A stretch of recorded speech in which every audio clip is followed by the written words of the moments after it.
At 15 years old, Ruben Raposo arrived in Alabama with a dictionary, a host family he had never met, and one mission: learn English. My dad was on top of being a priest, he was a teacher. So he was teaching Latin, Spanish literature, and Greek in the local school. And my mom was there, and that's how they met. Language sayings in Spanish is that a lot of people say is no me tires de la lengua. No me tires de la lengua, like don't make me say it. Don't make me say something that I shouldn't be saying, or something I'm being gossiping or something. So it's very common.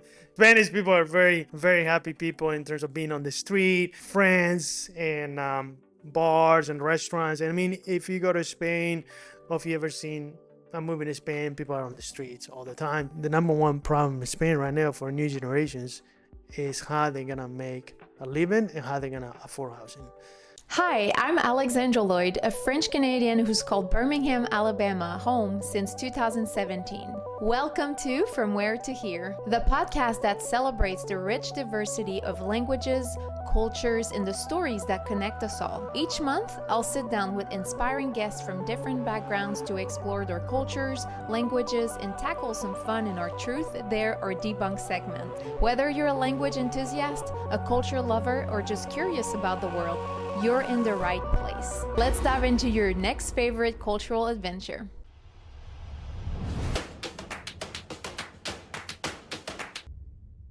This is From Where to Here, the podcast about language, culture, and the journeys that reshape who we are. One of the language sayings in Spanish is that a lot of people say is no me tires de la lengua. Okay, you say no me tires de la lengua, like don't make me say it. Don't make me say something that I shouldn't be saying, or something I'm being gossiping or something. So it's very common in Spain to say don't pull my tongue out. Literally, they're trying to entice you to say it, but you don't want to say it. So you end up not saying it, usually saying, no, I'm not going to say it. So when you say that, the other person will say, okay, I understand. No me tiras de la lengua. Yeah, exactly. Yeah. Oh, it sounds so great. I love Spanish. And, a word that I like to say, and it's the city, which I think you're from. Oh, well, near where you're from. So you're from Madrid. That's right. Correct? That's right. Madrid. Madrid, yeah. But I love saying Barcelona. Barcelona. Because you say it with a tongue. It's not Barcelona. It's No. not Barcelona. It's That's right. Barcelona. Yes, you got it. That's right. I love it. I love it. It's so beautiful. So, Okay. well, Next one. okay. Let's see what we got here. Another red. Dare to teach me a Spanish expression. Okay, let's go with cada maestrillo, or cada maestro. Maestrillo is like little master. I mean, like we all, whether you do things around the house or we do the things at work, each person has their own mastery of making their own things. So that's something you tell, like when you're working with somebody and you tell, okay, so you have your own way of doing things, and somebody tells you, how are you painting the house, or how are you gonna get to something? Let me figure that out. And sometimes I'm like, I don't need your help. I just gonna figure it. I got my own way. I got my own ways. Let me do my own way. My dad used to say that a lot because he would he liked to do things on his own way, and he would like fix his plumbing, or he would go and fix something else, and he would be like, somebody would tell him like, well, why don't you do it this way? And he's like, no, cada maestrillo tiene su librillo. I know why I'm doing it this way. Just let me do it. So it's a very Spanish common thing to do, because each one is like, well, I figured it out already. I know what I'm doing. You know what I mean? Yeah. I love it. Okay, say the first word again, more slowly. Maestrillo. Maestrillo. Maestrillo. Cada maestrillo. Maestrillo. Maestrillo. Yeah. So the reason why I say maestrillo is because it's a small master, like you're mastering something, like, so you're like the master of something, but you're a little master, like they're poking fun at you, right? Like you're the little master of this little thing. So you have your own way of doing this little thing, right? Cada maestrillo tiene su librillo. Yes. Librillo. My French is coming out Yes. when I use my I can see that. Yeah. Very good. Yeah. Okay. Love it. So one of the things that is true about Spain that people may not know is that we have 17 different regions. Okay, going back, to the Roman Empire, and going back to the Greeks and Egypt, and so they have built such a culture that is even language. So each region, not every region has their own language, but there are dialects. Exactly. Well, Spain has multiple dialects, and one is the Basque dialect, and the other one is the Catalan from Barcelona region. Then you have Galicia, and then you have Valencia. So each one has their own dialect. Now, most of them come from the Latin background because Spanish comes from the Latin root language. However, the Basque is one of those kind of mystery languages. Not really know where it came from because it doesn't come from Latin. The Basque language is very, very difficult to learn. It's completely different. Like you can, if you learn Spanish, you can learn Catalan, you can learn Galician, you can learn Valenciano or Mallorquin from the islands because it's very similar, like Italian or French. But Basque from the Basque region, it sounds like Russian or Polish or Romanian. It has nothing to do with the Mediterranean languages. Where does it sit geographically compared So to? yeah, if you're in Madrid, you drive up 5 hours north, you run into San Sebastian or Bilbao, and those are the two main cities. Yeah, I've been to Bilbao. Yeah, so Bilbao, and you just drive up, you'll run into Bilbao, San Sebastian, and they're close to France, and they're also close to, of course, they're over in the Atlantic Ocean part, the top of Spain. And if you're in Barcelona, it's like a 3 hour drive. So that region is very, very, I would say, traditional still. Their culture very close to them, and their language even closer, to the point where now it's becoming a challenge politically in the Spain to hold a parliament or a congress, because just to go back a little more into the depth of how Spain works, in order to have majority in the parliament or majority in the congress, you have to have certain regions support you. So Catalan, Basque, Galicia, they have their own parties, local parties, just similar to Germany or similar to Netherlands. If those parties don't support the main parties, there's only two main parties in Spain. If you don't support the main party, then you won't be able to hold the presidency or the Congress.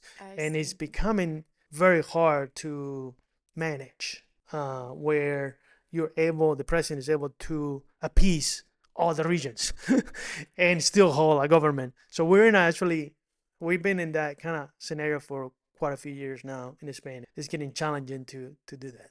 So Yeah, because then no one is happy with what is being done because they all have desires that vary from a region to correct. another. It's like, That's right. and growing up, were you aware of those regions and Yes. yeah? Yes. I mean, my parents took me around Spain and around Europe, so we were familiar with those, and we like to experience those. The food. The other thing that I forgot to mention is that each region has their own food.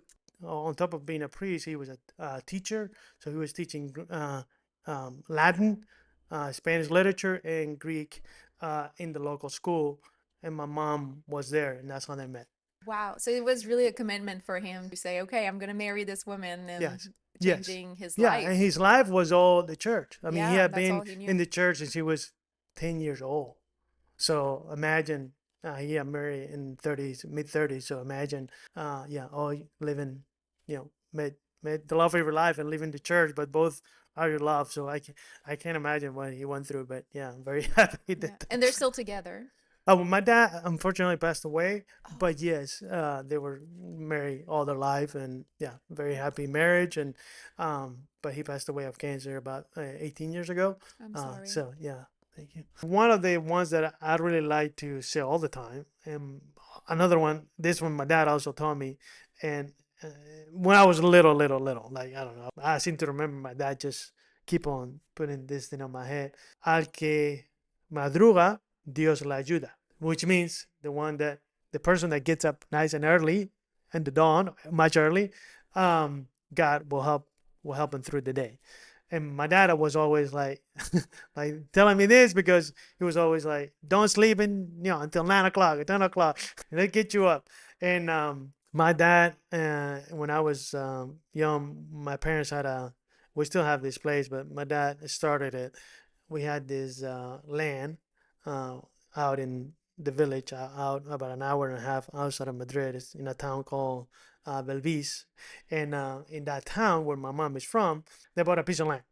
And we were, my brother and I think my brother was like 4 or 5, I was like 2 and 3 and 4 years old. We used to go there every summer, but they bought this land, of course. It's like 10 acres, okay?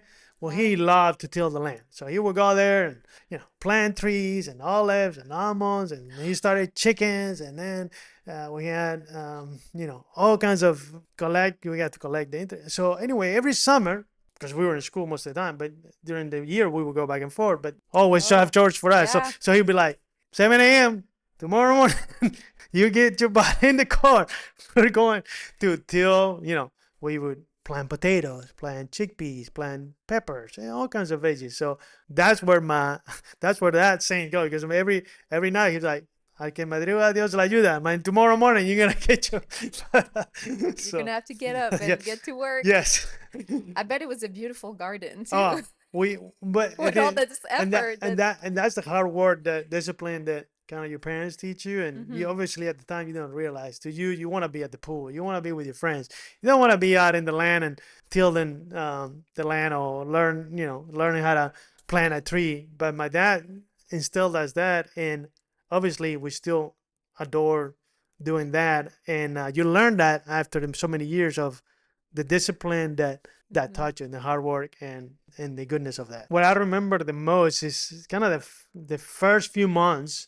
So I had already learned some English in Spain, but obviously the way we learn it in Spain, the pronunciation, the speed of the conversation, that's just not going to be possible to replicate, right? Unless, you went to a formal, like actual full English school, which I did not. But so the language for me was, I would say, basic to medium. I mean, I could understand more than I could speak. And obviously I could understand better than I could even write full sentences, like complete sentence. So the first things I remember was like, how am I gonna go to school? Like literally I got here on a Monday or something like that, and the next week I had to be on for the first my junior high school. Like first day of school, like I didn't have like 3 months of preview or 3 months of 2 months of months. You couldn't practice before getting to class, and you just went and so my first week, my host parents took me to the school and say, this is your school, this is the lockers, this is kind of the layout. Obviously nothing looks like my school in Spain. It's different layout. This is your schedule, this is your 6 periods, this is all your classes, and you're gonna have history and biology and math and all this, and English literature, and so the first thing I have is a dictionary on my hand everywhere. And so those first few weeks I couldn't really keep up with any of the classes. So what I told the teachers, like, please write on the, after class, please write a note. Oh, I'm happy to come back, and please write what I have to do for the next day, because otherwise I'm going to fall behind. And my host parents kind of knew that, because the first week, they like, he knows some English. He knows how to order steak and eggs. He knows how to say, milk and cereal. But in terms of full sentences, he's not going to be able to do that, right? Yeah, right. He's going to need some help. So they told the school, like, his English is good in terms of comprehending, but he's not going to be able to speak full sentences or full dialogue. And also his books, you're going to have to tell him kind of where to sit. So to answer your question, the first few months, literally dictionary on one hand and book on the other, and just word by word. We didn't have all these tools that we have now. So literally I would go, okay, what does that word mean? And then put it on and then figure it out. And then I would write it sometimes in Spanish so that I could figure out what the whole sentence would be. So that was my first few. I mean, I would say probably the first 2 or 3 months were literally like that, until I could actually, my brain started to, like, I'm gonna pick up in all these different words or this pronunciation. I mean, even where people will tell me things, I'll be like, okay. Like, people will speak to me and all I can say is like, okay. Because I'll be like, sorry, could you repeat? And they will repeat, And actually, That was it's, me when I first came to Alabama, and I spoke English. right, But the yeah, southern accent. I mean, this was oh, in. yeah, also because you I came was to in. Alabama too, so I was up in Smith Lake, about an hour away from here, from Birmingham, and the southern accent is pretty heavy in there. So you can't teach that in Spain, mhm. even unless you're here. People come from the north, they're like, "What is he saying?" Or we go up to Boston, and then the Boston people speak with the Boston accent. Same Yeah, thing. Yeah, yeah. yeah. Mm. I mean, you mentioned having your homework and then your dictionary and looking up word by word to understand, like, maybe the question Hmm. of the homework Yes. or the Oh yes. instructions that your teacher gave you. Were you ever discouraged or wanted to just go back to Spain and be like, okay, this is not worth it? Yes. Like, I just want to go back home No, and. yeah. I don't remember being like fully discouraged, but yeah, there were times where like this is gonna. I mean, this I literally would get home after 3 o'clock, or we come home at 3 o'clock. I would have like something to eat, and then I would just study for hours, and then the next day kind of do the same thing, and and I saw the progress. Once I start seeing the progress, then I'm like, yeah, I got this. But the first few weeks, I'm like, this is the only way I can do it. Like literally, I can't go back home after 3 months. Like my plane ticket was not until the following year, and I can't call my mom and say, my parents say, hey, look, I can't do this. And the family was great. My host Yeah. parents, they're part of my family. They encouraged me, they helped me. So Oh, like, yeah, that could have been yeah, I something didn't have a tutor. to help. Uh, my host parents didn't know a lick of Spanish. I mean, they were not Spanish fluent or anything. They didn't know anything about Are Spanish. they now? No, Have no, no, they no, no. learned probably just No, some words? no. It'd be hard for them to learn, but no, no, they did not. But they gave me the tools to help me. Like, what do you need? Like, can I? Yeah, the tutor was not an option, but like, do you need like help with getting you more time with the teacher? Or they knew that they could, but as they saw me picking it up, that I was picking it up pretty fast. They're like, yeah, Well, for you, that requires a lot of perseverance, but obviously, language was a huge yes. challenge. During college, you also did a 1 year internship in Germany. Hmm. By that point, you've already done the hard work of adapting to a new culture, new language, even. And I want to know, like, did the second time feel any easier, or is it a different challenge every time? That's a great question.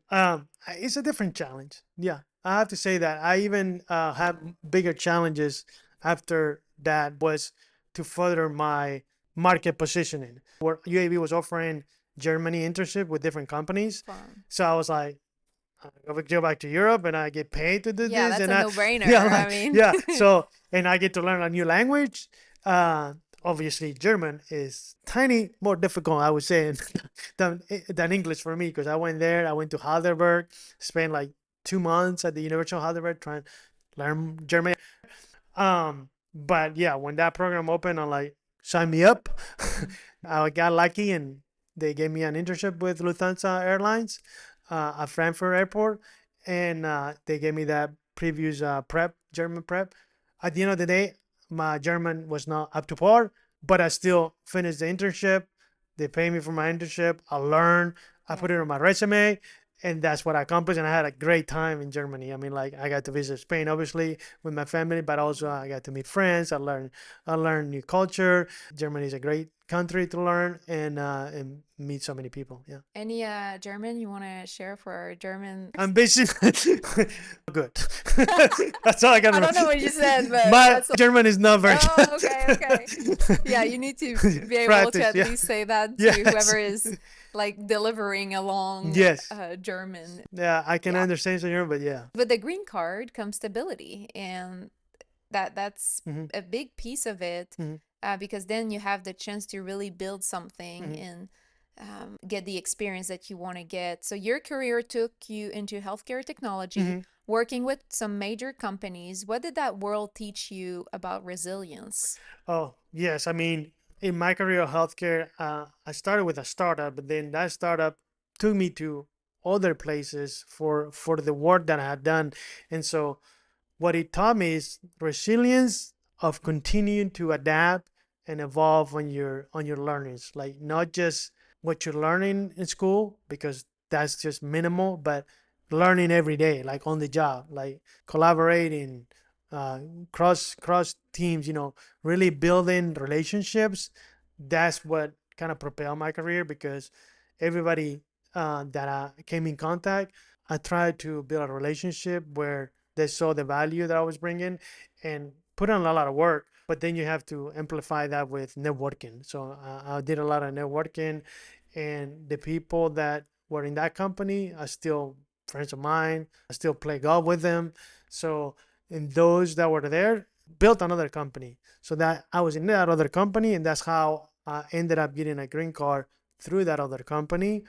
And then that led me to other larger companies that taught me, huge areas of that I didn't see for, like, in terms of technology, in terms of learnings, in terms of the market, and took me all over the world. Literally, I went to India to teach what we were doing here in the United States. So I spent a month in India teaching our Indian support how to support American customers. I went to on another company after that. I went all over the world implementing systems, healthcare systems, in Mexico, in Canada, in the UK, in France, in Germany, in Spain. So the possibilities of what it opened up, I couldn't believe it at the time. But it goes back to, like, to your point about resilience, and resilience just continue to, the hard work will pay off if you continue to provide value. Yes. Wow. Yeah, that's impressive. And do you speak other languages? Did your kind of like German help German, a little bit? I don't know. Italian, I can definitely understand because it's very close to Spanish, but I don't really speak. I wouldn't say Yeah. I speak another. Okay, okay. Yeah, Ruben, thank you so much for sharing your story with us. yeah. Muchas gracias. Gracias a ti. You came here at 15 to learn English for a year. You stayed for a career, 2 companies, 2 master's degrees, and a life. That kind of journey doesn't happen just by accident, and it happens because of the choices you kept making to stay, to build, and to belong.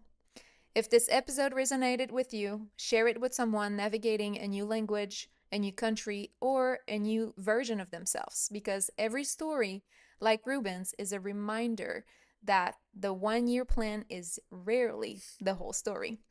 Until next time, keep exploring. Thank you for tuning in to From Where to Here. If you enjoyed this episode, be sure to hit subscribe, leave a review, and share it with someone who loves discovering new cultures. Follow us on Instagram at From Where to Here Pod for exclusive updates, behind the scenes moments, and a peek at upcoming guests. Until next time, keep learning, keep connecting, and keep celebrating the beauty of languages and cultures. À bientôt!